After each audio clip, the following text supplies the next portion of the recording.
महात्मा गौतम बुद्ध को बौद्ध धर्म का संस्थापक कहा जाता है। उन्होंने वर्षों बोध गया के बोधि वृक्ष के नीचे बैठकर तपस्या की और इसके बाद उन्हें दिव्य ज्ञान की प्राप्ति हुई। बुद्ध ने अपने विचारों और उपदेशों से पूरे संसार को शांति और अहिंसा का मार्ग दिखाया।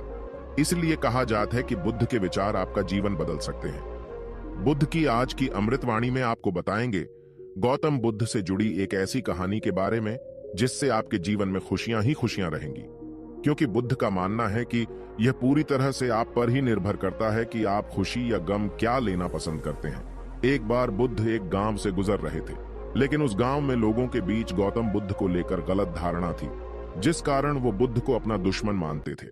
जब उस गांव में बुद्ध आए तो गांव वाले उन्हें बहुत भला बुरा कहने लगे और बदुआएं देने लगे।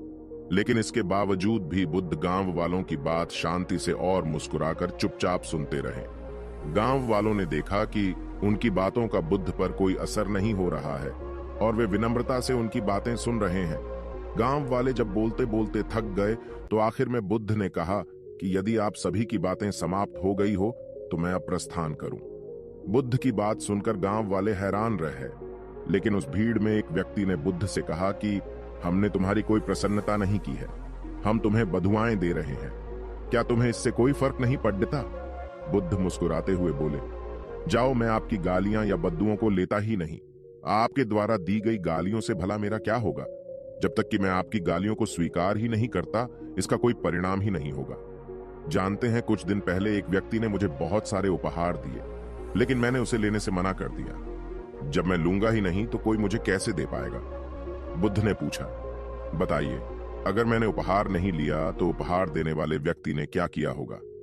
भीड़ में से किसी ने कहा, व्यक्ति ने अपने उपहार को अपने पास रख लिया होगा। बुद्ध ने कहा, मुझे आप सब पर इसलिए दया आती है क्योंकि मैं आपकी इन गालियों को लेने में असमर्थ हूं और आपकी ये गालियां आपके पास ही रह जाएगी। भगवान गौतम बुद्ध के जीवन से जुड़ी इस कहानी से यह सीख मिलती है कि हम अक्सर अपने दुखों का कारण दूसरों को समझते हैं, लेकिन असल में यह हम पर ही निर्भर करता है कि हम वास्तव में क्या लेना चाहते हैं, खुशी या गम, उदासी या मुस्कान। यकीन मानिए, यह छोटी सी कहानी जीवन में एक बड़ा बदलाव ला सकती है। नमो बुद्धाय। मिलते हैं अगले वीडियो में। देखने के लिए धन्यवाद।